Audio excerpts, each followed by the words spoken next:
Okay, so my question is related to heart health because हम उसके बारे में बात कर रहे थे. Sir, it's open to anyone from the panelist. I am studying psychology, I am in masters clinical psychology. तो हम स्ट्रेस के बारे में बहुत जोर देते हैं. तो स्ट्रेस और हार्ट डिजीज़ का काफ़ी मतलब डायरेक्ट रिलेशन निकलता है. तो सर, आजकल सभी स्ट्रेस हैं. तो how can we work to minimise stress so that heart health बनी रहे? कौन जना था?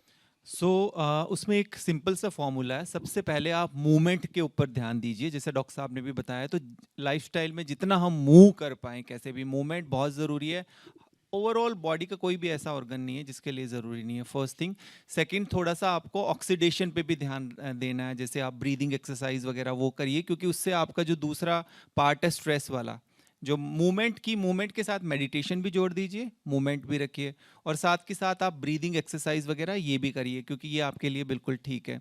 इसके अलावा कुछ और चीज़ें जिसमें सबसे इंपॉर्टेंट आ जाता है आपका डाइट का, और खासतौर पे जैसे आप यूथ हैं, अभी कार्डियोलॉजिकल सोसाइटी ऑफ इंडिया की गाइडलाइंस नई आई भी है. इंडिया में भी स्पेसिफिकली बोला गया है कि आप 18-20 साल की उम्र से एटलीस्ट बेस लाइन कुछ चीज़ें करके देख लीजिए कि कहीं आपको बॉर्डर लाइन डायबिटीज़ है कि नहीं, आपका कोलेस्ट्रॉल बढ़ा हुआ है कि नहीं. ब्लड प्रेशर सबसे बड़ा साइलेंट किलर है जिसको हम सबसे ज़्यादा इग्नोर करते हैं. तो इन 3 चीज़ों को आप ध्यान रखो. और कभी भी किसी भी तरह की एक्सर्शन वाली एक्टिविटी में कभी जाते हो, मैराथन, आपको जिम ज्वाइन करना है, तो उससे पहले कुछ बेसिक जांच ज़रूर करा लो कि आपका हार्ट उसके लिए फिट है कि नहीं, और आपकी फैमिली हिस्ट्री है, आपके परिवार में यंग एज में किसी को हार्ट डिजीज़, हार्ट अटैक, ऐसी कोई चीज़ आई है, तो एक बार थोरोली कुछ चीज़ें और जैसे इकोकार्डियोग्राफी वगैरह ये सब करा के आपको देखना है. तो थोड़ा अपनी बॉडी के बारे में जानना ज़रूरी है, पर बेसिक वही है आपका डाइट, एक्सरसाइज, नींद एंड मेडिटेशन.